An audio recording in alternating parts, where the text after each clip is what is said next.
Hello friends, அனைவருக்கும் இனிய வணக்கம். நாம் இன்னைக்கு பார்க்க போகிறது என்ன டாபிக் அப்படின்னு பார்த்துட்டிங்கன்னா, நம்ம வீட்டில் எல்லாம் ஹவுஸ் ஒயரிங் பண்ணும்போது நம்ம வந்து ஒயர் வாங்குவோம்.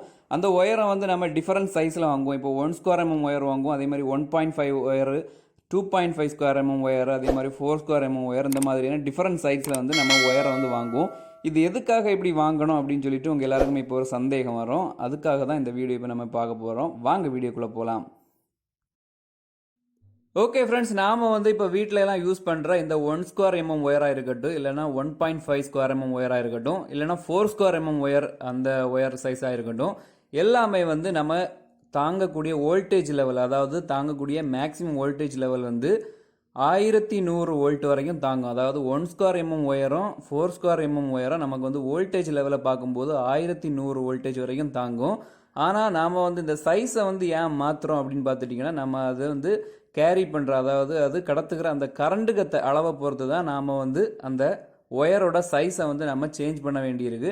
அப்படி நம்ம சேஞ்ச் பண்ணலைன்னா என்ன ஆகும் அப்படின்னு சொல்லிட்டு உங்களுக்கு கண்டிப்பாக தெரியும். இப்போ வந்து கரண்ட் அதிகமாகும் போது தான் அந்த இடத்துல வந்து ஹீட் அதிகமாகும். அந்த ஹீட்டு அதிகமாகும் போது கண்டிப்பாக அந்த இடத்துல ஒயர் வந்து பேன் ஆகிரும், அல்லது 2 ஒயரை மாறி மாறி எரிஞ்சு ஷார்ட் சர்க்கியூட் ஆகி நமக்கு வந்து தீ விபத்து ஏற்படும்.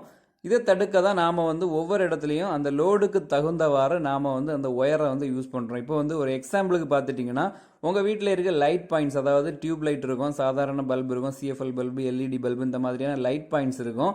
அந்த மாதிரியான பாயிண்ட்ஸுக்கெல்லாம் நம்ம வந்து 1 ஸ்கொயர் mm ஒயர் தான் வச்சுருப்போம். அப்படி வச்சுருக்கும் போது நமக்கு வந்து நார்மலாகவே 1 ஸ்கொயர் mm ஒயர் அப்படிங்கிறது வந்து தாங்கக்கூடிய கரண்டோட அளவு வந்து 11 ஆம்ஸ். அதாவது கன்சீல்டு ஒயரிங், அதாவது நம்ம வந்து பைப்புகளோட ஒயரை நம்ம வச்சுருந்தோம்னா அது கன்சீல்டு அப்படின்னு சொல்லுவோம். அந்த நேரத்தில் வந்து அது மேக்ஸிமமாக தாங்கக்கூடிய கரண்டோட அளவு வந்து 11 ஆம்ஸு. அதே மாதிரி நீங்கள் அதை வந்து சர்ஃபேஸில் நீங்கள் யூஸ் பண்ணியிருந்தீங்கன்னா, அதாவது வெளியில் தெரிகிற மாதிரி காற்றோட்டமாக யூஸ் பண்ணியிருந்தீங்கன்னா அது 12 ஆம்ஸ் வரைக்கும் தாங்கும். இந்த மாதிரி நமக்கு லைட் லோட்ஸுக்கெல்லாம் வந்து அந்த அளவுக்கு வந்து நமக்கு ஆம்ஸ் வராது. கண்டிப்பாக எப்படியும் அந்த 11 ஆம்ஸுக்கு கீழே தான், அதாவது ஒரு எக்ஸாம்பிளுக்கு பார்த்துட்டிங்கன்னா 1 ஆம்ஸுக்கும் கீழே தான் இருக்கும் அந்த லைட் லோட்ஸுக்கெல்லாம். அதனால நமக்கு வந்து 1 ஸ்கொயர் mm ஒயர் வந்து தாராளமாக போதும். இப்போ வந்து நீங்கள் ஹீட்ரு யூஸ் பண்ணுறீங்கன்னா, அதாவது வாட்டர் ஹீட்ரு இப்போ வந்து யூஸ் பண்ணுறீங்கன்னா, இப்போ ஒரு எக்ஸாம்பிளுக்கு ஒரு 10 லிட்டர் ஹீட்ரு யூஸ் பண்ணுறீங்கன்னா, அது ஒரு வேளை மேக்ஸிமம் எடுக்கக்கூடிய கரண்டோட அளவு வந்து ஒரு வேளை 5 ஆம்பியர் 6 ஆம்பியர் அந்த மாதிரி இருக்கும். அந்த இடத்துல வந்து நீங்கள் 1 ஸ்கொயர் mm ஒயரை வந்து நீங்கள் யூஸ் பண்ணக்கூடாது. அது யூஸ் பண்ணிங்கன்னா உங்களுக்கு வந்து ரொம்பவே ஹீட் ஆகி ஒயர் டேமேஜ் ஆகும். அதனால அந்த இடத்துல வந்து நம்ம வந்து 1.5 நார்மலாக யூஸ் பண்ணுவோம். அதே மாதிரி இப்போ உங்கள் வீட்டில் வந்து ஏசி இருந்துச்சுன்னா, அந்த ஏசியும் வந்து இப்போ வந்து ஒரு மேக்ஸிமமாக ஒரு கரண்ட் வந்து ஒரு 8 ஆம்ஸ் எடுக்குது அப்படின்னு பார்த்துட்டிங்கன்னா, நாம் வந்து அங்கே சேஃப்டியாக நம்ம அதை யூஸ் பண்ணோம்னா 2.5 ஒயரோ அல்லது 4 ஸ்கொயர் mm ஒயரோ தான் யூஸ் பண்ணணும்.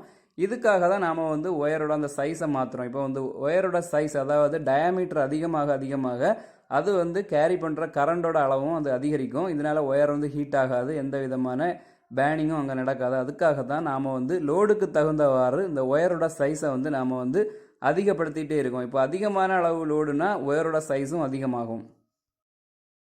ஓகே ஃப்ரெண்ட்ஸ், நாம் வந்து அதை ஒரு எக்ஸாம்பிளோட இப்போ பார்க்குறோம். இப்போ வந்து நான் வந்து ஒரு ஏசியை வந்து யூஸ் பண்ணுறேன் அப்படின்னு வச்சுக்கோங்க. அந்த ஏசி வந்து நம்ம நார்மலாக வந்து 4 ஸ்கொயர் mm ஒயர் தான் யூஸ் பண்ணணும். ஆனால் நான் இந்த இடத்துல வந்து இப்போ ஒரு 1 ஸ்கொயர் mm ஒயரை யூஸ் பண்ணுறேன் அப்படின்னு வச்சுக்கோங்க.